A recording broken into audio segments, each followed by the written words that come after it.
Աբովյան, պարոն Աբովյան, Սահմանադրական դատարանի որոշումից անմիջապես հետո, լրից հետո, երբ որոշվեց, որ Սարգսյանի քվեները չի բավարարում մասնախորհրդարան, տեղունեցավ այս խզարկությունը անմիջապես առաջի աշխատանքային օրը։ Սպասում էին այդ վճռին։ Ճիշտ ասած, ուղիղ կապ իհարկե կարելի է անցկացնել, բայց այստեղ պետք է ֆիքսենք շատ կարևոր մի հանգամանք։ Տեսեք, այսօր Փաշինյան թռել է Մոսկվա։ Հենց այսօր էլ այս, չգիտեմ, խոզարկություն անվանեմ, խուժանություն անվանեմ, եթե այս համառությամբ եւ այս կիսառազմականացված օպերացիայի տրամաբանության մեջ տեսնում եք ավտոմատավորներ կանգնած, լուրջ sense ինչ-որ բաներ, նույն կերպ պաշտպանվեր Հայաստանի Հանրապետության շահերը, ապա կարծում եմ մենք ավելի լավ ու ավելի անվտանգ երկիր կունենայինք։ Իսկ եթե խոսում ենք ընդհանուր գործընթացի մասին, ապա եկեք ֆիքսենք հետևյալը։ Այսօր Հայաստանի Հանրապետությունում ենթարկվում են կատաղի ճնշումների ընդդիմադիրները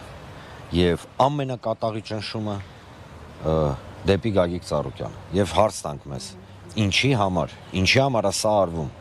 Մենք կարող ենք երկար, տարբեր բաներ խոսել, բայց սա իրականում գիտեք,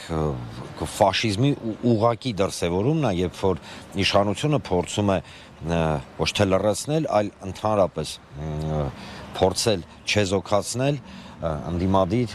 լիդերներին, մասնավորապես Գագիկ Ծառուկյանին։ Այստեղ պարզապես մի շատ կարևոր հանգամանք է, իրանք չեն հասկանում, որ այստեղ նույնիսկ Ծառուկյանի կամ այլ լիդերների խնդիրը չի։ Խնդիրը նա է, որ Հայաստանի Հանրապետության քաղաքացիների բացարձակ մեծամասնությունը մերժեց իրենց, բայց դա բնավ չի նշանակում, որ իրանք չպետք է կատարեն այն հանձնարարականները, այսպես անվանենք, որոնք իջեցվել էին Բաքվից եւ Անկարայից։ Հիշենք, չէ, որ գոյություն ունի սահմանադրության փոխման գործընթաց, որը արդեն իսկ Ադրբեջանում անվանում են Արևմտյան Ադրբեջանի սահմանադրության ներդնում Հայաստանում։ Այսինքն սրանք ինչ պատմեն, ինչ հեքիաթներ պատմեն Չորրորդ Հանրապետություն եւ այլն, սա ուղիղ կապ ունի Ադրբեջանի նպատակների հետ եւ իրենք բնավ դա չեն թաքցնում։ Խոսքը գնում է այս իշխանության ազիզ աղբեր Ադրբեջան եւ Թուրքիայի մասին։ Երկրորդը դա Հայաստանի Հանրապետության տարածքների հանձնում շինծու անկլավների տեսանկյունից, դա նույն ադրբեջանցիների բնակեցման թեման է, որը Անկարան եւ Բաքուն չնայած սրանք իրancs ճղում են, որ տես բան չկա, բայց ներողություն էլի որ ճղելով չի։ Մենք փաստերի վրա ենք հենվում։ Նաեւ իմիջիայլոց Հայաստանի Հանրապետության արտաքին հետախուզության ծառայության զեկույցին, որը հրապարակվել էր տարվա սկզբում եւ որտեղ ադրբեջանցիների բնակեցման թեման ներկայացվել որպես ուղիղ վտանգ, որ այդ թեման չկա, համաձայն իշխանությանը, ինչի է արտաքին հետախուզության ծառայությունը որպես շատ վտանգավոր գործընթաց բնորոշում։ Վերադառնալով Գագիկ Ծառուկյանի շուրջ տեղի ունեցող գործընթացները պետք է ֆիքսենք հետեւյալը. այն ինչ կատարում է Գագիկ Ծառուկյանի հետ, դա գործողություն է, որի հիմնական նպատակն է փորձել ջարդել պայմանական ընդդիմությանը։ Եվ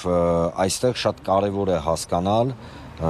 հասարակության արձագանքը, որովհետև Ժորժ ջան, ստե միայն Ծառուկյանի խնդիրը չի։ Սա բոլորի խնդիրն է, նույնիսկ այն մարդկանց, ովքեր այսօր միգուցե սենց ասենք, չեն համակրում օրինակ Բարգավաճ Հայաստան կուսակցությանը, բայց ընդդիմադիր հայացքներ ունեն, բոլորին ասա վերաբերում։ Պարոն Աբովյան, տեսեք, նախընտրական շրջանում Փաշինյանն հայտարարում է, որ կնստացնեն բոլորին, բոմբ կսարքեն բոլորին։ Այսինքն այս սպասելի գործողություն չի ունեն դեպքում։ Չէ, ես մի անգամից ասեմ, սա անակնկալ չի։ Ես ձեզ վստահեցնում եմ, սա անակնկալ չի ոչ Գագիկ Ծառուկյանի համար, ոչ Բարգավաճ Հայաստան կուսակցության անդամների, ոչ էլ յուրաքանչյուր Հայաստանի Հանրապետության քաղաքացու, ով ունի նվազագույնը տրամաբանություն։ Բա ինչ պետք է անեն, բա իհարկե իրենք գործում են լրիվ հակապետական եւ հակահայկական տրամաբանության ներքո։ Հարց, այդ ինչ արել Ծառուկյանը,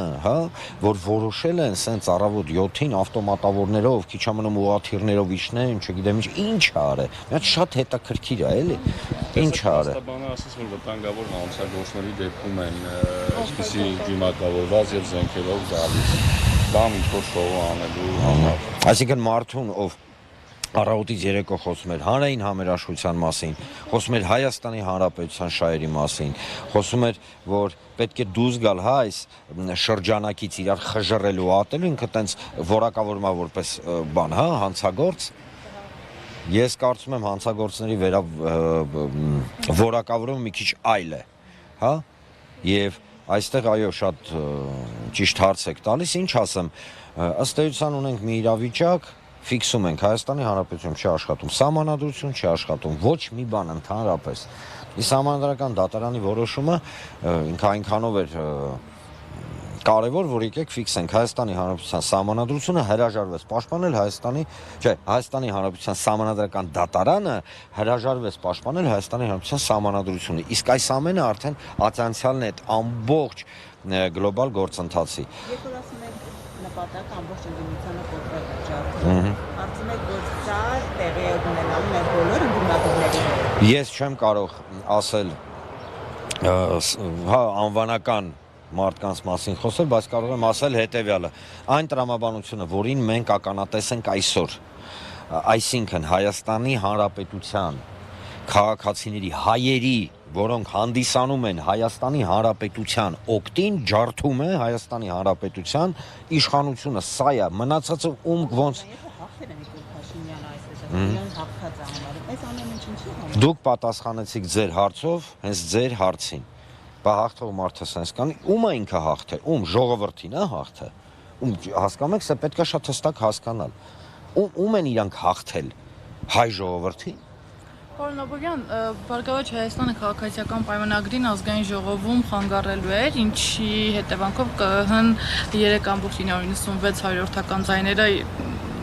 բավարար չհամարեց, որպեսզի Բարգավաճ Հայաստանը անցնի ազգային ժողով։ Հիմա ԲՀԿ-ն ինչով է խանգարում նրանց։ Խնդիրը ազգային ժողովի մեջ չի, մենք բազմաթիվ անգամ ասել ենք, մեր մոտ խնդիրը մանդատները չեն, մեր մոտ խնդիրը, չգիտեմ, այդ բասկաթոռները, կրեսլոները, դա չի մեր խնդիրը։ Մեր խնդիրը Հայաստանի Հանրապետության անվտանգային, տնտեսական, քաղաքական նվազագույնը այդ համակարգի անվտանգային ձևավորումն է։ Ինչի համար են անում հիմա։ Ես այլ բացատրություն, քան գիտեք ոնց նախապատրաստում են Հայաստանի Հանրապետությունը այն գործընթացների, որոնք կրկնեմ, հրահանգավորված, իջացված են Բաքվից եւ Անկարայից։ Դուրները գա, չգա, հասկանում եք, մարդիկ հետներս համաձայնվեն, չհամաձայնվեն, բայց տրամաբանությունը հստակ սա է ցույց տալի։ Հստակ Ժորժ ջան, մենք կարող ենք իրար հետ կռիվ անել,